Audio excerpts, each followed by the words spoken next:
everybody. Welcome back to our final session with Ann Osborn. I think my screen is sharing still. Wonderful. All right. So let me introduce our final speaker, and she's going to be speaking to us on a beginner's guide to meditation, calming the lizard brain, which I actually love that definition. I think that's so fun. Such a fun way to describe it. And honestly, I feel like when we can call it, the monkey brain or the lizard brain, just that reactive brain that we all have that kind of goes into panic mode when different things happen. So just to briefly introduce Anne, an author, grew up as a teen in the shadows of ocular melanoma when her mother died of OM. 40 years later, she also was diagnosed with ocular melanoma, class 2, and she has spent her career in human services, trained as a psychotherapist. Her specialties include initially being a children's therapist, or a children's therapist specializing in the needs of impacting the ability to learn in education. Her book, Coping with Ocular Melanoma, a Toolbox, is published, and you can find it on Amazon as well as on our website, acurensight.org. And all of those proceeds go to AcurenSight to help benefit patients and educating patients. So let's go ahead and bring Anne up on the screen. So good to be with you, Anne. Morning. Oh, frog in the throat. There you are. That's okay. It happens. Well, I am going to just let you roll because I know you have some plans for how you're going to present. But if you want me to come back on and participate in any way, just holler. I'll be here. Super. At the other end for fielding questions would be awesome. We do need to get my slideshow All right. Well, up. enjoy. All right. Thanks. Yes. And I think we have those ready to go in just a sec. There we go. Okay. Sounds good. So welcome. We have an overview. What we're doing today is taming that lizard brain. And the lizard brain is actually a term that is used for what's called the amygdala, the back of the brain. And that's where the fight, flight, racing thoughts, that kind of stuff activates, especially when we get a diagnosis like we did, or we have tests, or we're waiting for, the next outcome of whatever the test is. So we're going to do a survey today of different approaches to develop a skill for meditation. We have practice videos and descriptions. So my hope is to find one that you like that will be an opportunity for you to practice. And then, if you go down the road and you decide that I'm done with that one, you have more to pick from. And all of these are online on YouTube or Instagram, anything of that sort. But first, while we're settling in, I'm going to read a poem. Excuse me. So the name of the poem is called Hope. Hope has holes in its pockets. It leaves little crumb trails so that we, when anxious, can follow it. Hope's secret, it doesn't know the destination. It only knows that all roads begin with one foot in front of the next. So that poem is by Rosemary Trommer. Next slide. So it's really interesting, as most people who want to talk in public, we find something right at the last minute that changes the perspective on how I want to present this plethora of skill sets. So we've talked about the lizard brain. So that's in the back at the base of the neck. We also have the prefrontal cortex, which is about our thoughts. And I've said in every single presentation over the last 8 years, talking about how important it is that we keep our prefrontal cortex online and override the amygdala. So when we know it's online, we can calm our thoughts. It's the rest and digest. So I went for a walk this morning and I looked out across. We have a huge natural pool just across the street that's lined with cement and people go swimming. And it's a huge pool. It's probably a couple football fields long and wide.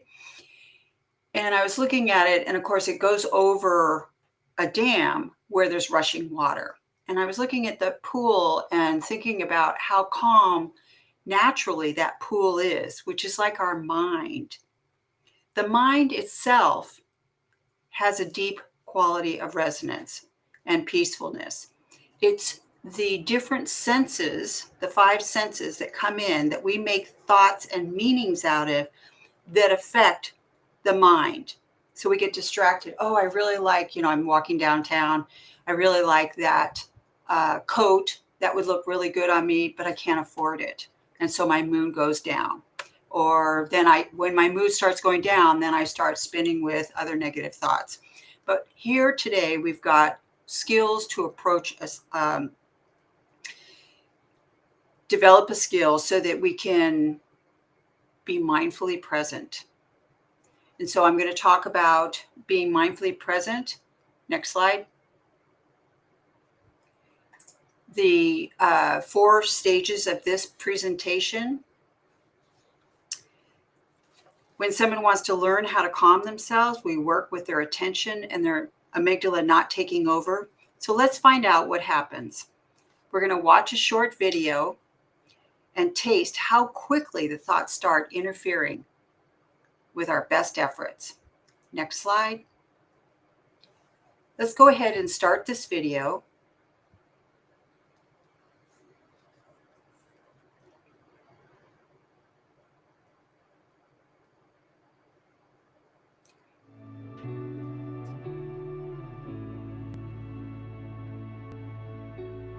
Let's begin this brief mindful moment by finding a comfortable seat. Feet flat on the floor, hands uncrossed. Take 3 deep breaths. Breathe in through your nose and out through your mouth. Breathing in, breathing out. Breathing in,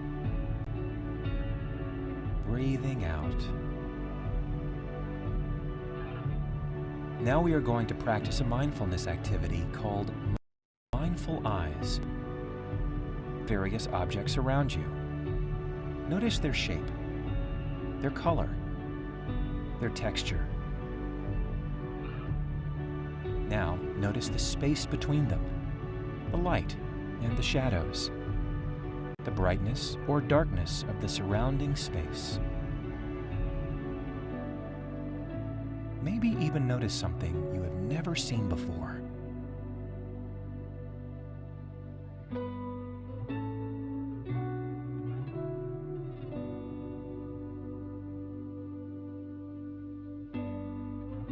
Now take one last breath, breathing in, breathing out, and slowly return to the room.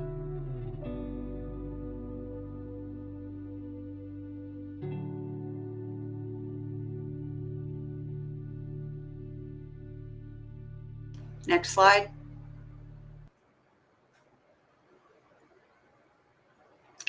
Next slide. There we go. So you can see the benefits. Improves the working memory. It's about being attentive and aware, bringing back that attention and control to the body and the breath, learning the skill to train our attention. It improves the working memory, trying to remember what I'm doing at the time, which is helpful for somebody like me, gaining control over stressful thoughts, and helping myself not go into uncharted waters. Really regulating the emotions and lowering the anxiety and impulsivity. The higher levels of well-being and positive emotions look for pockets of hope and gratitude. Next slide.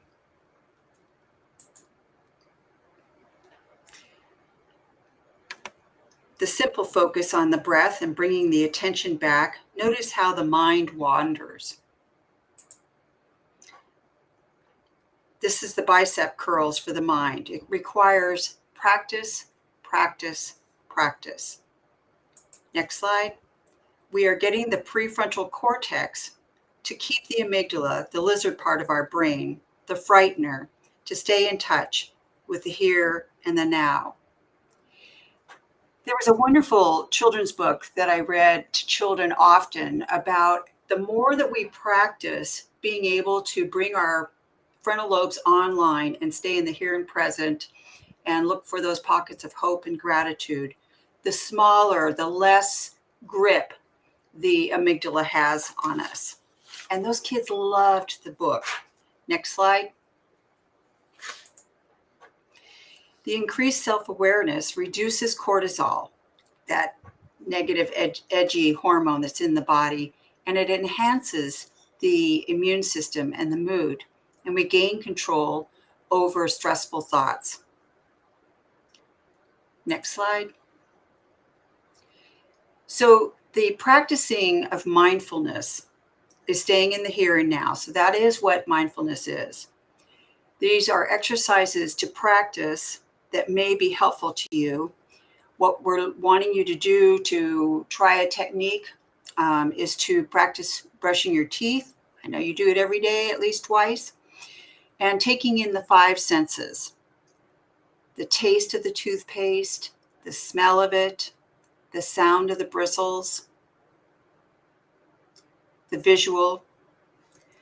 Taking 2 seconds before answering the phone and getting yourself in the present moment and the sense of calmness. Commuting. This was when I would use this when I commuted to work. 25 minutes one way. I would pick one way or the other way that I would practice turning off the radio and just practicing driving, focusing in on the sense of the seatbelt, the watching the speed, all 5 senses, one way, whether to or from, as I said, or I might practice it at lunch. Next slide. I've lost myself here. So we've talked about the toothpaste, we've talked about the phone, and we'll talk about a walking meditation in a few moments.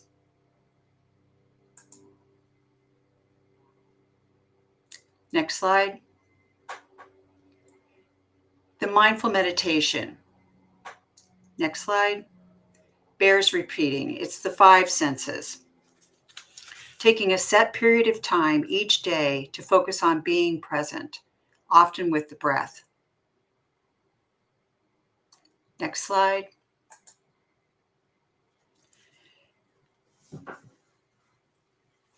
We're avoiding expectations, taking short sessions for 2 to 3 minutes.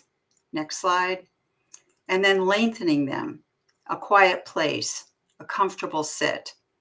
Some people suggest counting backwards. That never worked for me, but 100 on a breath, taking a breath in, focusing my mind on counting backwards, releasing my breath, 98, 97. You find what works for you. For me, just focusing in on the breath. Next slide. Staying with the breath, breathing in and out. And the common question is, where does your breath live? It's whether it's at the nostrils, the back of the throat, the upper chest. It could be your belly. It could be your abdomen, hopefully, because then you're deep breathing. Next slide. Thoughts come and go. Be gentle and compassionate with yourself. Humor. Have a sense of humor for yourself. Everyone has the same struggle. When I worked with law enforcement and fire, as we know, their neurological system is constantly going up and down. And they really struggled with the sense of bringing themselves back to calm. When I was able to point out why it had benefits for them to be able to focus at a time when flames are out of control or someone is very upset in front of them and picking up the officer's energy because he hasn't calmed himself, this became an opportunity for them to learn how it worked for them when they calmed themselves and focused on their breath while staying present. This is what I have to do when I'm sitting with my medical oncologist and hearing what the next tests are going to be. Next slide. Different kinds of exercises. Sorry.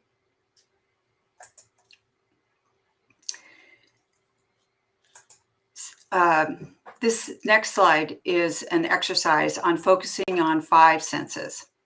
So I thought about, since I didn't say in the write-up, this is something that you can do on your own time. I'm going to explain it though, because it's worth it. And it's wonderful to do with kids. Kids love this. So if you have children in your life, or you want to learn this yourself, taking something like a raisin or a stick of gum and just looking at the object, how it's looking, whether if you're taking a piece of wrapper off of it because it's a piece of gum, and hearing that sense, putting it in your mouth and just letting it sit on your tongue. You can probably, well, at least I am, salivating in my mouth already just at the idea of, wow, I'm ready for the sensations and tastes for whatever that's going to be. Encouraging people not to quickly jump in and start chewing. That's that impulsivity that we're training with the mind and awareness. Then when you are ready to chew, hearing the sound of the grinding and the flooding of the tastes. These are little experiences to be able to really focus your attention on how much we are affected by our 5 senses. In a moment, we're going to do a 3-minute muscle relaxation. It's a very good skill to practice in line at the bank or stopped at the traffic light. This person, who's got a British accent, does it a little differently than myself, and I'll go into how that works the way I taught it. But let's try the next slide and how this person does it.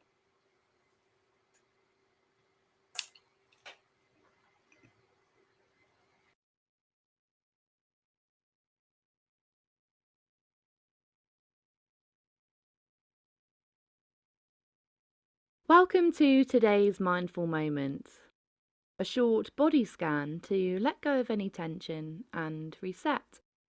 To get started, take a seat, close your eyes, and rest your hands on your knees. Take a moment to just be.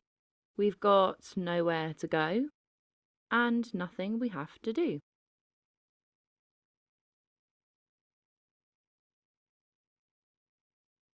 Bring your attention to the top of your body, your face, and notice any tension you might be holding in your jaw.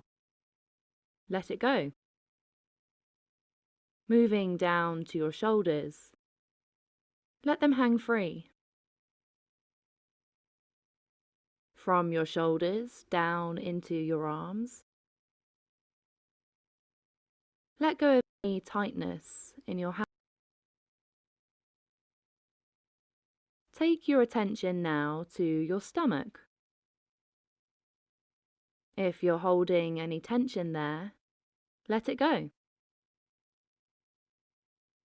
Taking the focus down into your legs and into your feet.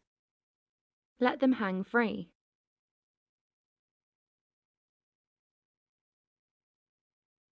Bring your attention to your breathing.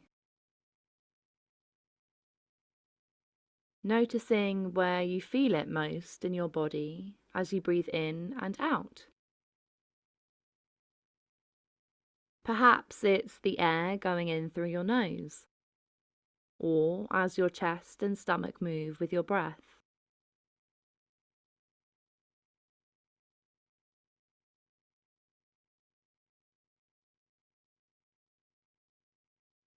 See if you can notice the exact moment your breath changes from breathing in to breathing out.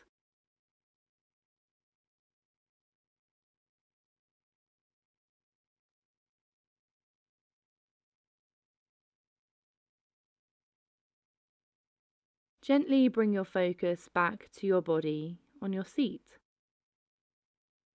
And in your own time, open your eyes. How do you feel now? Sometimes unknowingly we hold a lot of tension in our body. and it's only by taking these mindful moments that we notice. It's our small daily actions, like completing the 5 to Thrive tools, that add up to have a big impact, helping us calm, reset, and thrive for our next step. So keep going. You're now one step closer to planting your next tree, too. I'll see you back here tomorrow. Next slide. So we've gone from body scan. Actually, that's a progressive muscle relaxation. Now we're going to talk about loving kindness meditation. It's a different kind. It's not necessarily dealing with the body.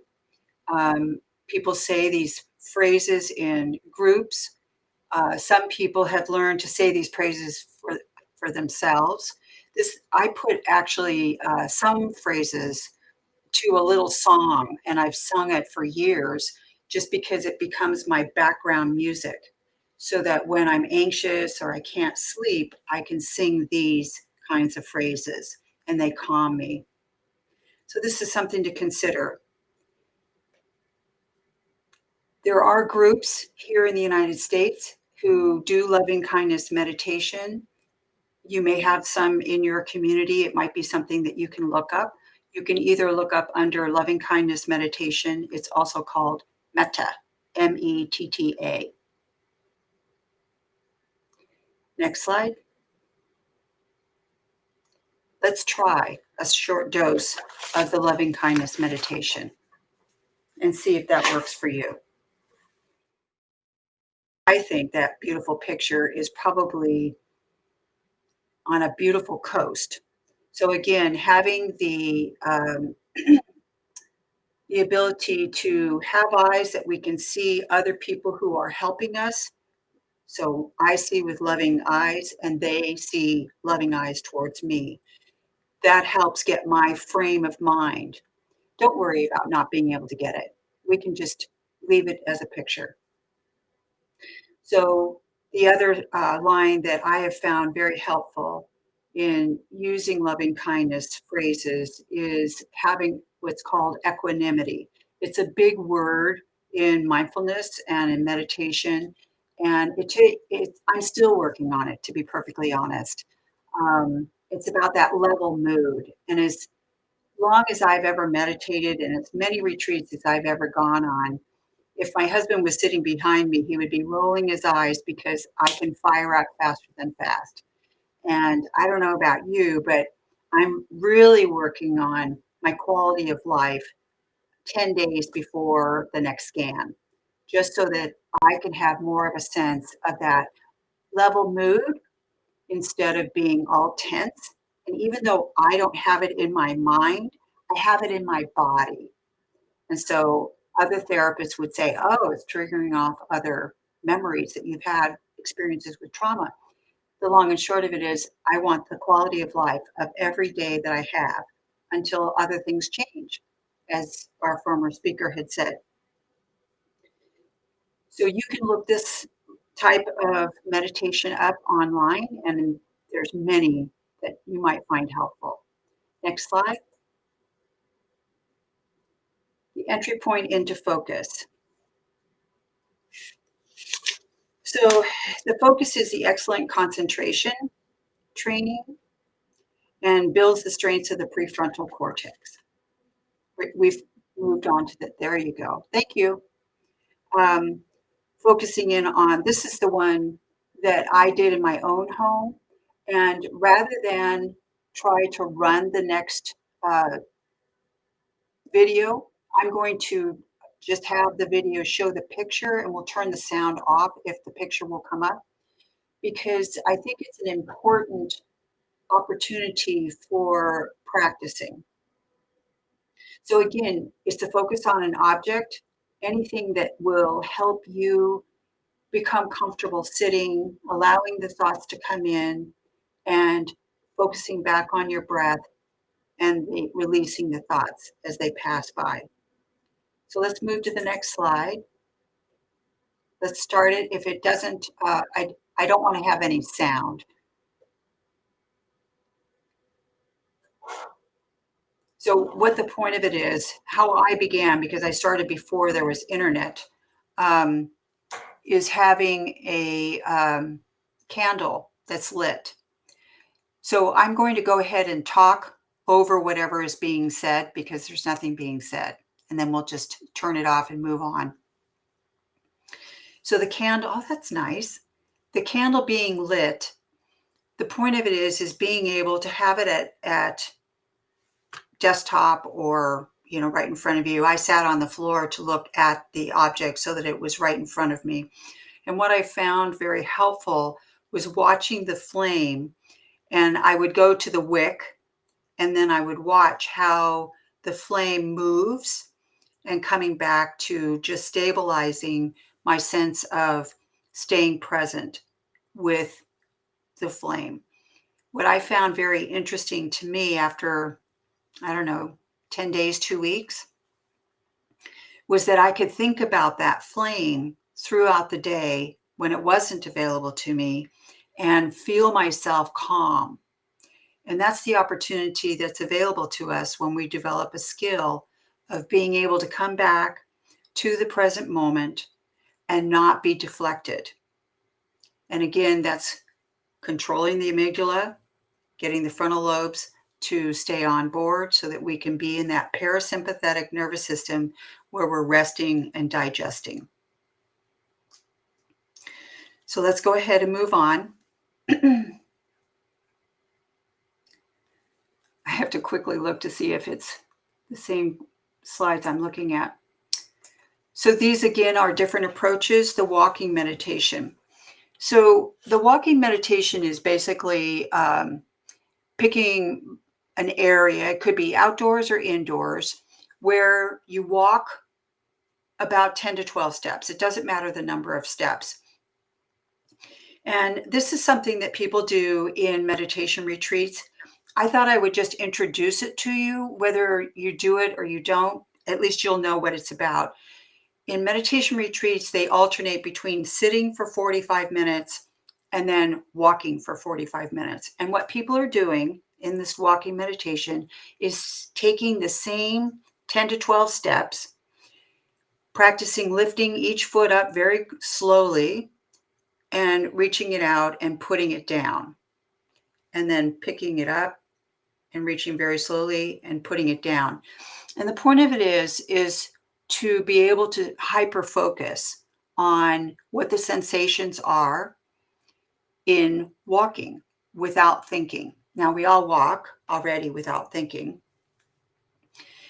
A side story, a very funny experience happened with a meditation retreat that was held in a community not far from us that was at an old hospital that had high hedges, but of course we could see through the hedges. And the kids on the other side, it was held at Halloween time. So the kids on the street who were getting out of school saw us. They didn't know who we were, but all of us were walking very slowly, turning around and coming back. And they had a hey old time with zombies. So there you go. It's a great memory. Being in a support group is a life-changing habit. Being with other people that are learning and developing the same skill set that you have. And the sun is coming on. The mindfulness MBSR, I'll go over that in a little bit, but it stands for mindfulness-based stress reduction.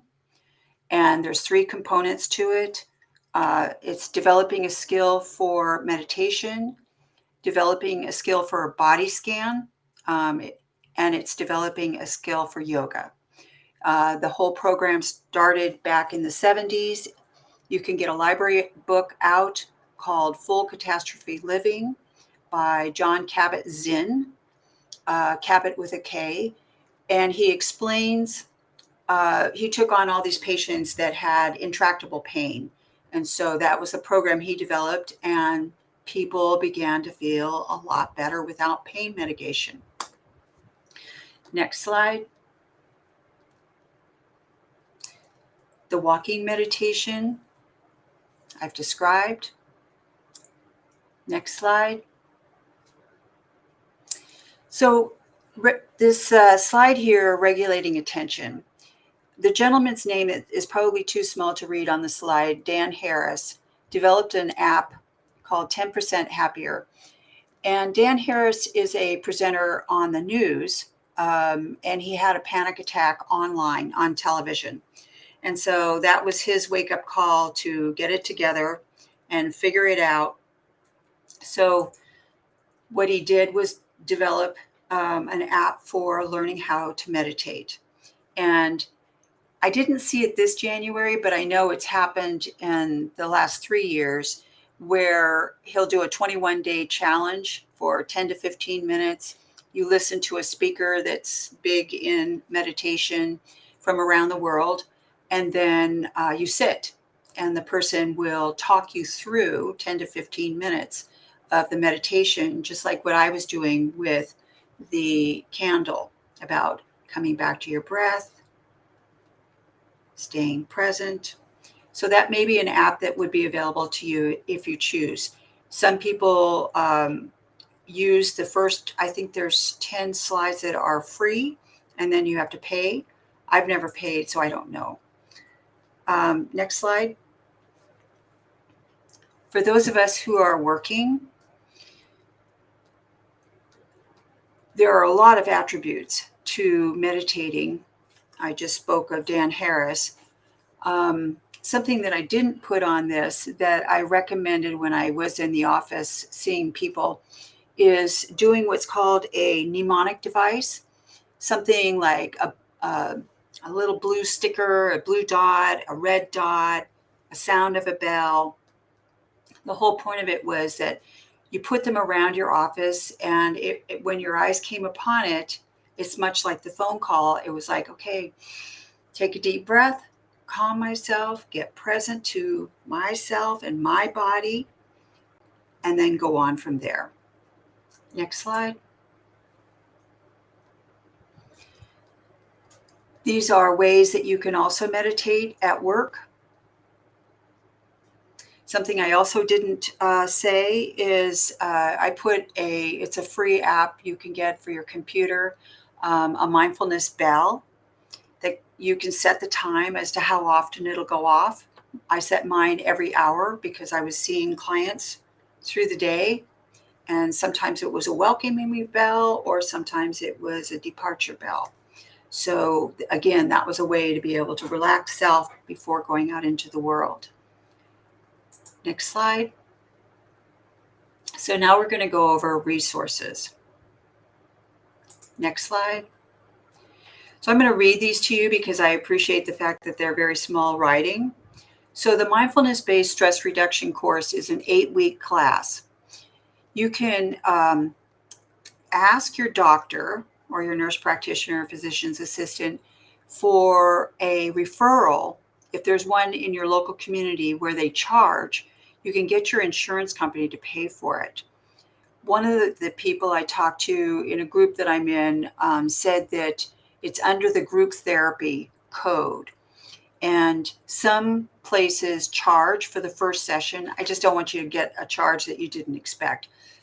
So ask ahead of time if they're going to charge you for the first session. The first session is basically an interview to find out if it'll work between you and them. Otherwise, this is an awesome program if you can participate. Another friend of mine is also giving it for free through Common Grounds, which is a place you can look up online. She's doing it online. It's already begun, but I don't know how often she does it, but other people in the United States will be doing it. It's a little different to do it online as opposed to in person, but she's doing it for what's called DANA, D-A-N-A. That means it's free. Another way to be able to access. The next one is awakingup.com. There's a scholarship that's available. You write your story, you'll probably get it for free. It specializes in fidgety sitters. They do have a free trial if you want to participate in that. The next one is through UCLA. All you have to do is type in UCLA and meditation or guided meditations, and they'll give you a whole list. UCSD also does them. Those are the ones that I've used because I've given out a lot of referrals for people. The last one on this page is Calm. Again, you can get it for free, or you can get the upgraded one. That's for sleep, stress, and self-improvement. Next slide. The Smiling Mind. This is out of Australia. This is for children. Children as young as 2, 3, 4, 5 can learn how to meditate. It helps to have them sitting with you as you're practicing. So it could be your children, your grandchildren. It's something that you might consider. We are teaching it in schools now. And for the life of me, I cannot remember the name of the woman who has gotten graduate students all over the United States, and there's a site. So when I do remember, I'll send it to Danae and she can put it online if she will. Another app is add.org or Waking Up app. One that I used for free for the number that I could maximize my free use was Headspace. And I just saw on Netflix that they're doing a film about it. I don't know what that's about. And finally, just as a responsible therapist, we all want to know about 988, that help is available for crisis and suicide.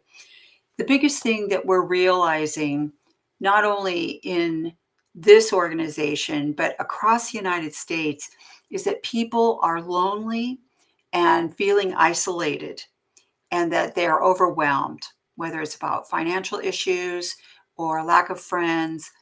So reach out to those folks. Next slide. How will you incorporate mindfulness today? Is it going to be brushing your teeth, hooking it to something that you do every day? Can you practice it just being present in that way for yourself until you're ready to sit with a loving kindness meditation or a candle meditation, driving one way, washing the dishes? Believe me, I get a lot of practice and I use that regularly. So the picture, the lily pad and the flowers, is a representation that they come from the mud, they grow in the mud, and they become absolutely beautiful to look at. And this is what my goal here today is, hoping that we can help with being able to cleanse and clear our minds so that we are user-friendly to ourselves, that we are on a difficult path. And I know for myself, it's calling every resource I have. And I'm developing more of them for myself so that I can face the days ahead. Next slide. So I'm going to read these again because they're small. If you want to conquer the anxiety of life, live in the moment, live in the breath. And the last one, look past your thoughts so you may drink the pure nectar of this moment. So let's see if we have any time for questions and answers, if there are any. I hope so. And thank you so much for this. I felt like this was very enlightening, and I loved seeing how you broke it down. It made it very easy and very simple to just see the different avenues that meditation can take, and that it doesn't have to just be, what we picture, I think, as meditation, that walking meditation and mindfulness in general, they are far more applicable to just everyday life than we sometimes, I think, allow them to be. One of the things that I wanted to share is actually something that I just learned in therapy last week that I wanted to share, and I think you'll appreciate this because it does kind of the same thing as we were talking about. It helps you switch from that lizard brain and to turn the amygdala response off, so it's not as heightened. And one of the things that she had me do, because I was in a really kind of an anxious space after coming down from all of the couple of months of craziness that I was dealing with liver mets, and then my eye having to come out, and like all of the things. And she just told me that, she wanted to help me get grounded just for a few minutes. And she's like, I want you to try and use this. just you can use it really anywhere. And that was one of the things that kind of caught my attention, is that it doesn't have to be something where you close your eyes. And so that was helpful for me. But the way that it works is you start by taking 3 deep breaths just to ground yourself. And you can, eyes open, eyes closed, whatever. You can do this while you're driving, really, is what she said.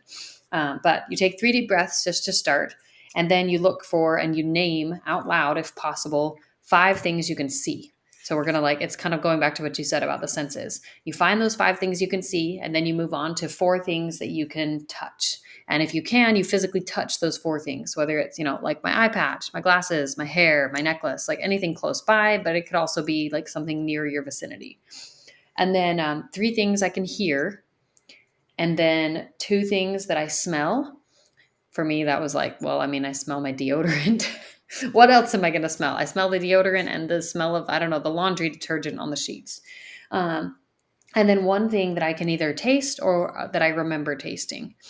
And then you close it off with 3 deep breaths. And the effect of doing that, at least for me, was just to, again, switch off that lizard brain and turn off that kind of heightened response and allow me to get into a better space and to be more present with what was happening and to just feel more calm and at peace. And that was really what I needed in that moment. So I appreciated what you had to say about just using the 5 senses, because that was something that I was like, oh, this makes sense. So I want to jump in. The whole purpose behind what she said is because the back of the brain, not the amygdala, but the occipital lobes, which are just above where that amygdala is, it's the only part of the brain that is not connected to the amygdala. So what you're doing is counting and organizing and bringing on automatically the frontal lobes. Yeah, so it's a wonderful tool that she gave. Yeah, it was awesome. And I had wanted to write it down, and I just texted her while you were talking, because I was like, okay, I think I remember it, but I thought I wrote it down after our session, and apparently I didn't, or I can't find where I wrote it down. So can you just spell check me? Did I do this right? But hopefully that's helpful for somebody, is just to do a tool, to use that as a tool. I'm looking through in the chat to see if we see anybody who's come through with any questions or any queries. But I guess for me, one of my questions for you, Anne, would just be, I think that one of the common things that I hear from people as they learn to meditate, and the voice that I used to have come up when I would practice mindfulness in any way, was well, I'm just doing it wrong. Like if I'm sitting here and I'm trying to meditate and I'm listening to, say, a meditation, and I'm constantly thinking about what I'm doing for the day, or what did I eat today, or whatever it is that comes to mind. I think that so many people who strive for that kind of a practice then think that there's something wrong with them, that they're doing it incorrectly if they're still having those kinds of thoughts just kind of crop up. And I know you've addressed this before, but can you just kind of speak to that again and just help us understand why that's okay, and why it doesn't make it less helpful or less beneficial for you to still be practicing those mindfulness moments or doing meditation? Awesome question. Okay, so I'm going to actually combine a little bit of what I know about therapy into the meditation. And so whoever is out there that is very, very more skilled than I am about meditation would maybe take umbrage. But all of us have a part of ourselves, our personality, that's that younger emotional part. And I've got to turn the phone.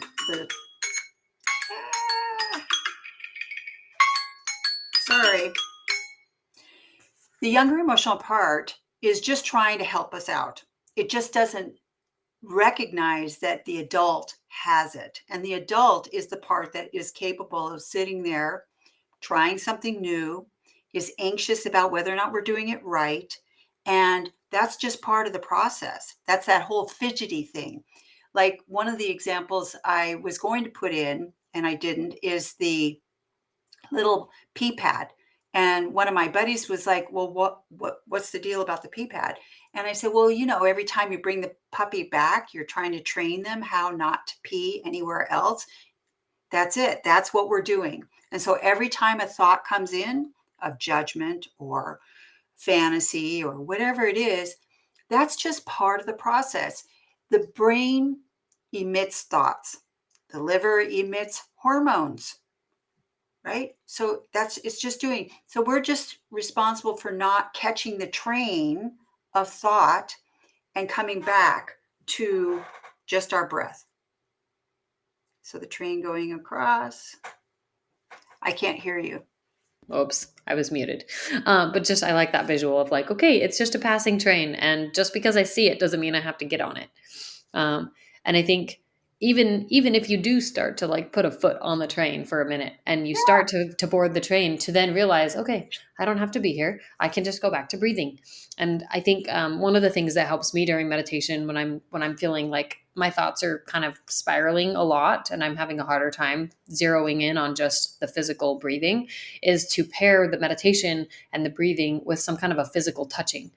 So like I've done like EMDR tapping or like cross body tapping, tapping on my leg, and just something that is kind of just bringing like some bilateral stimulation to my brain to help me get out of the kind of constant thought spinning. And I think that that bilateral stimulation, either physically or listening to something, sometimes even is helpful.